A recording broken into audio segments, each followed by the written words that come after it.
My name is Jennifer Coca. I am from Cuba, and I am the future. My name is Catherine Socias. I am from Cuba. Yo soy el futuro. My name is Malkia Okoika. I am from DR Congo. Je suis le futur. My name is Kim Ngân. I come from Vietnam. Chúng tôi là tương lai. My name is Merlin. I'm from Guatemala. Yo soy el futuro. My name is Cao. I'm from Vietnam. Chúng tôi là tương lai.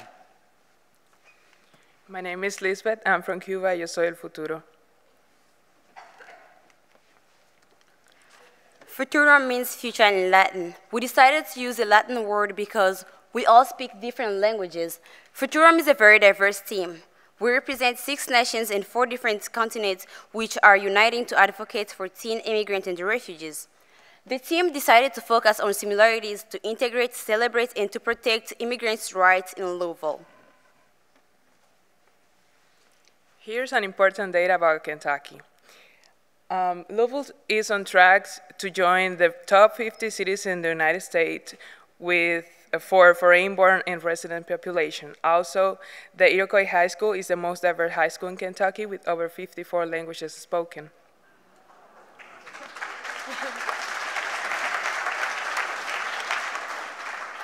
We created a survey for ESL students at Iroquois High School to see what problems they face as newcomers here in this country. 74% said one of the main problems they have is English, learning English. 15% of them concerned about the post-secondary education. For example, how to get financial aid to pay for college. The last problem we have is the 11% with the basic need. Many immigrants concerned about how to get green card, food stamp for their families. Based on the results from the survey, we decided to create FUTURUM Teen Immigrant Forum, in which we invited different community leaders and students from the Newcomer Academy, which is a school designed for newcomers who have just arrived in Kentucky. The students took part in different activities in which they generated questions for the panelists. Community leaders were also asked to bring information about services available in the community.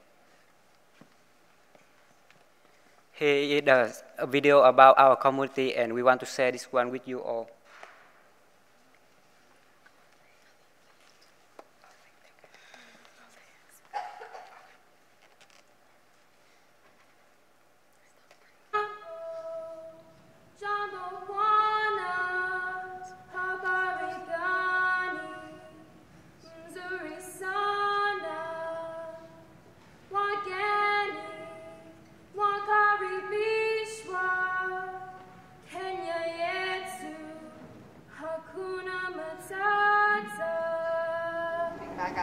There are public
want to continue FUTURUM the years to come. Our principal has already agreed on continuing FUTURUM as a club in order to help our students integrate in their community and their school.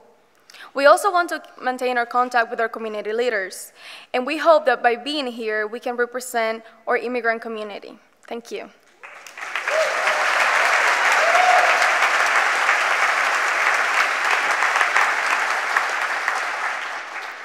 We're so thankful for all of our community partners for helping us in the forum, and we're especially thankful for our coaches, Ms. Niria and Ms. Len, for believing in us and for supporting us all along the way.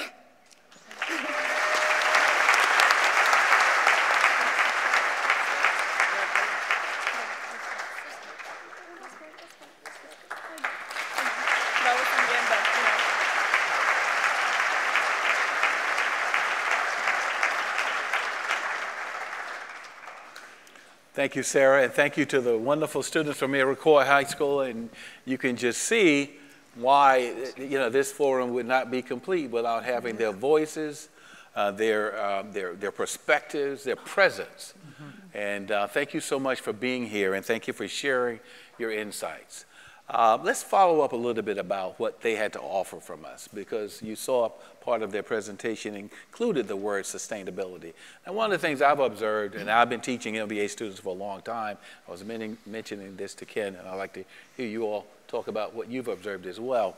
As we're starting to tell this new story, this new human story about where we are, I've found that over the last 15 to 20 years that my MBA students almost always, and I teach a course called Managing in the Future, they are always bringing up now notions of sustainability and the discussions about climate change. And I'm wondering whether or not you have noticed something too from a generational change. Anyone can start there.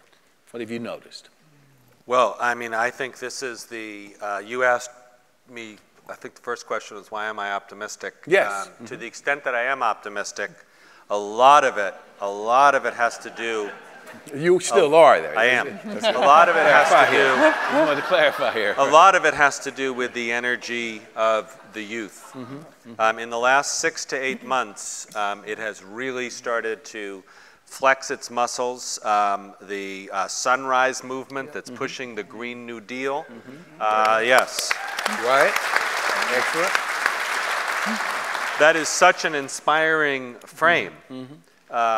And the moral demand that young people are making of their parents to do something about this problem and not leave behind a world that's worse for them than what we've enjoyed is an absolutely irrefutable moral demand. So I'm extremely excited about this activism that's really springing up all over the world, and I believe here in the United States that this is going to make climate change, if not the issue of the 2020 election, one of 2 or 3, and that is huge progress because I don't know if everyone remembers, 4 years ago, it barely registered. There were 3 presidential debates, the words climate change I don't even think were spoken. That's never going to happen now, and we have largely the youth of this country to thank for demanding that this issue be attended to. So I'm very excited. I'm really excited to see all these high schools and others here today. It's another ratification that you're looking at the future, you're looking at the planet, you're looking at the world ahead, and you are absolutely right to demand that we make the world sustainable for you. So thank you.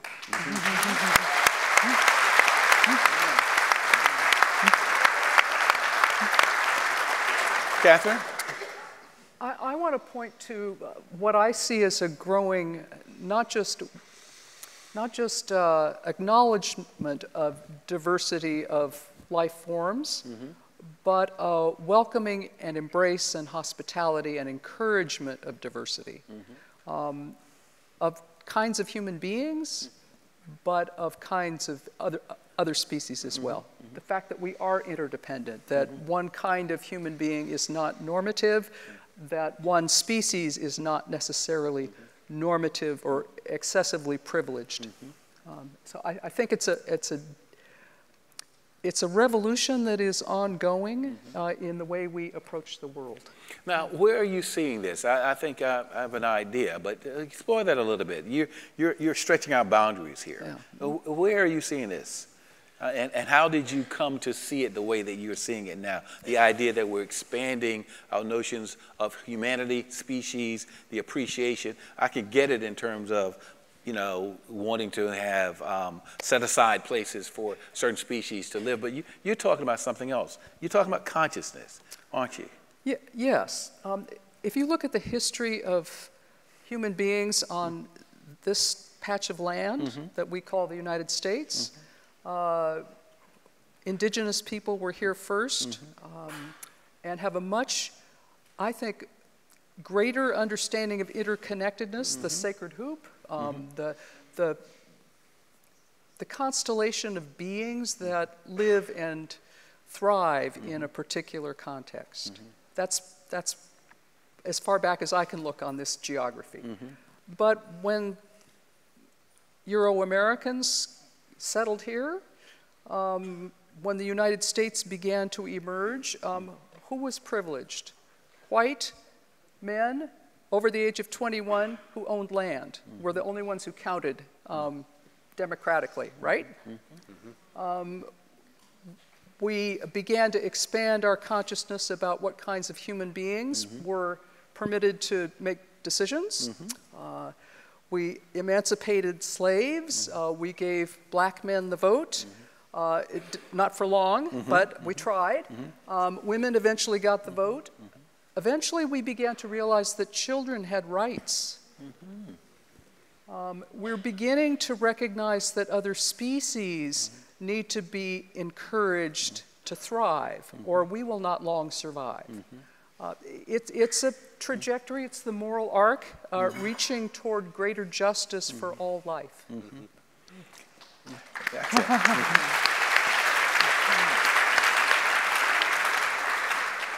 Well, there's so many threads to pick up here, but just to bounce off Catherine's, Aldo Leopold was a great environmentalist who graduated from our School of Forestry and Environmental Studies at Yale, and he said we didn't give rights just along the lines that Catherine has said to minorities and women, so we've made progress there, but we must create a land ethic. And he did this in his beautiful book, The Sand County Almanac. It's absolutely, he has the science and he has the poetry. And it's so powerful. I highly recommend that. And others have had this sense, Muir and many of our early environmentalists, about the beauty of nature and its call to us. But from a land ethic, we're moving to a global ethics, and that's why the Earth Charter is so important. And even in that trajectory, we've come a very long way in a very short period of time. I was saying last night, my grandfather tried to get the history department at Columbia to move from American history to European history. His student moved it to Asian studies. They've got fabulous Asian studies at Columbia and other universities now. And then world history came into being, and I was part of this learning trajectory. And then we've got big history and a journey of the universe. That's in 2 generations where our sense of ourselves has really expanded. Just briefly, I want to say that's not without struggle, that's not without imperfections, but without aspiration, we won't have realization. And I can tell you, Yale is going through huge struggles with this, to be much more inclusive and to recognize the racist parts of environmentalism, even moving people off of land and so on and so forth. But along these lines, I think this arc of justice is moving, and my greatest hope is our students, who are just amazing, like you young people here. Well, let's do a little bit tougher part of our last discussion, which is talking about interdependence and independence. We have these 2 poles that have been our history of our ever since we could draw maps. We've had one or the other. So, but now science and what all 3 of you have been talking about is that as a species, we are writing a new story. The Anthropocene, we are writing a new story. Now, talk a little bit about the real hard challenge of what happens when nations decide to go inside versus outside. And it seems to me that when you look at the populist movements around the world, and we have a history of taking our eye off these larger pictures. We've been in awe of the universe before. So now, we've been optimistic before. Do a little bit about how are we going to solve for this, Ken? I was hoping I'd go third so I could time to think of your question. That is a very, very prescient question, and it is no accident that the same, and I'm sorry to be a little political here, but the same president who wants to pull us out of the Paris Agreement also is raising issues about NATO, raising issues about trade, immigration, and the like. That's all related, and I do very much fear that this is a trend that's spreading.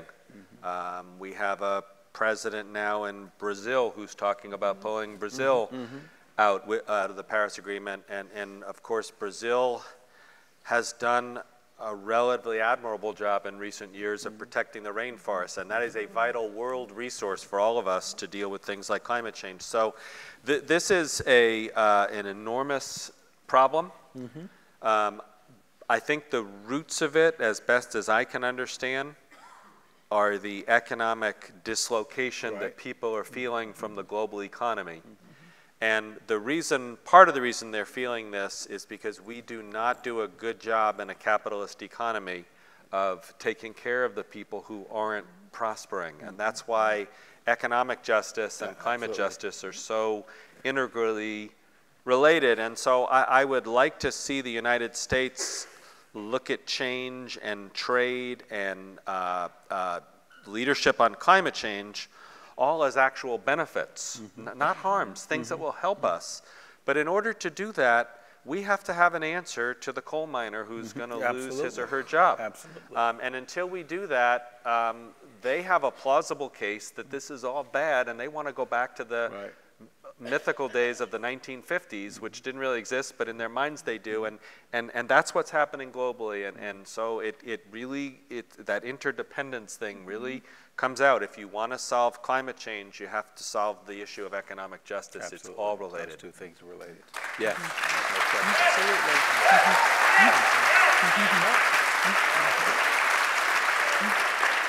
Absolutely. Catherine, or Mary Evelyn, would you add anything, because we're going to have the students to come up here in just a moment? Something brief. Rabbi Edwin Friedman taught people who deal with family systems a great deal about anxiety and resistance. He said when the pushback gets the hardest, when the isolationism gets most intense, that means you're having an effect, a positive effect. It is cause for hope to see both the desire to focus only inward and on ourselves, to be selfish, but the response that's happening among climate activists around the world is a sign that change is coming. Change is coming. It's painful, but it's happening. And just very briefly, thank you. My grandfather's last book was Nationalism or Religion, and that's why he was trying to move the history, understanding of history. We have not told our history. We grew up in an apartheid country. We grew up in a country that almost had genocide with Native Americans and so on.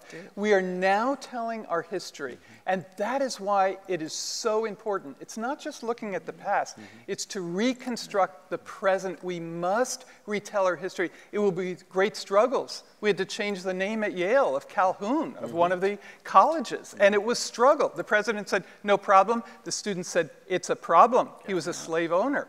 But why I think it's so important to have the big story, the journey of the universe, to contain the fact that all of life in this 14 billion year process, universe, Earth, and human, it's energy going forward, entropy going backward. We're in this creativity and loss. It's part of the way the universe works, and that gives us hope for change against tremendous odds. And I want to make my final thanks, and let's clap for the young people here and around the world. Amen.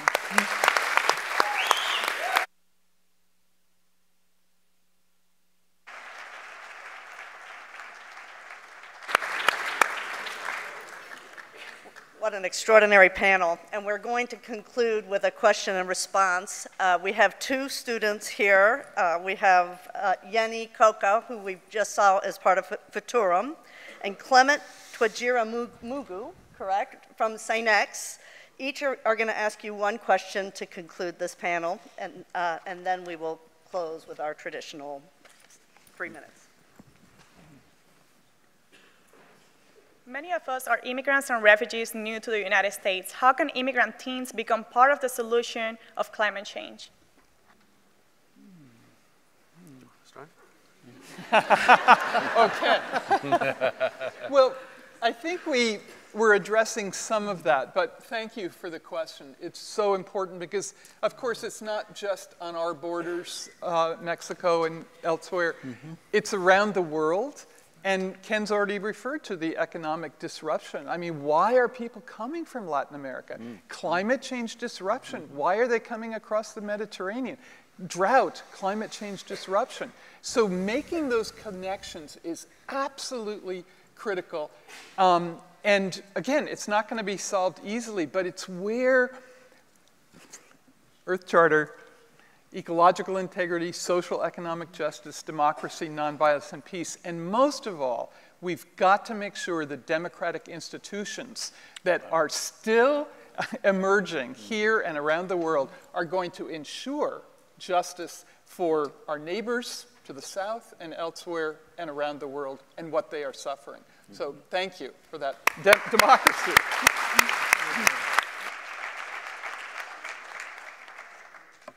Hello, my name is Clement Oyemungu. I was born and raised in Africa, a continent that has some of the most impoverished countries in the world. Last month, the continent was hit with a devastating cyclone that killed many people and damaged many buildings and homes. My question for you today is, what are some of the root causes of natural disasters such as cyclones in relation to climate change? And what are some tools that the younger generation could use to prevent future environmental crises?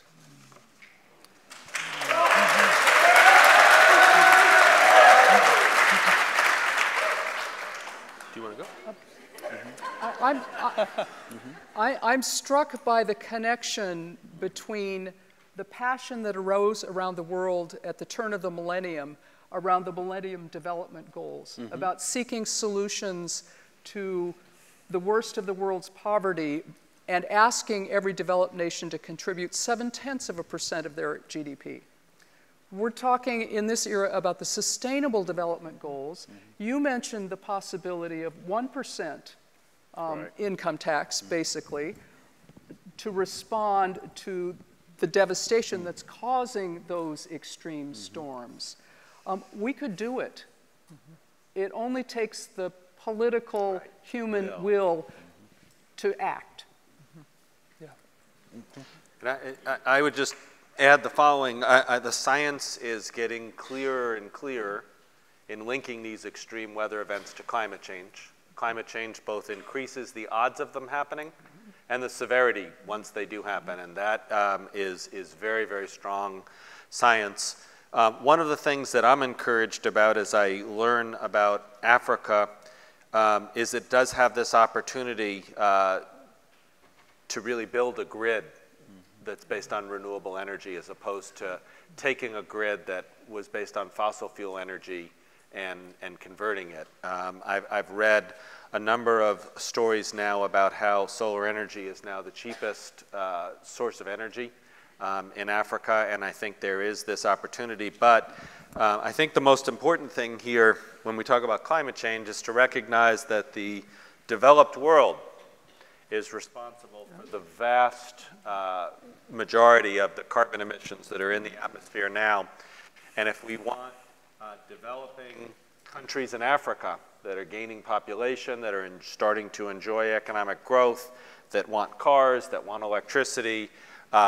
We can't expect them to accept a lower standard of living than we have to deal with the issue of climate change. And so I think we have both a moral obligation to help fund clean energy in African countries, and I think as a country with technological innovation, it will be in our interest to do so.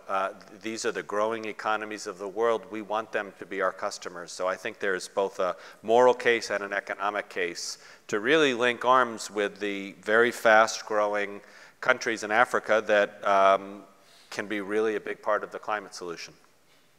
Thank you.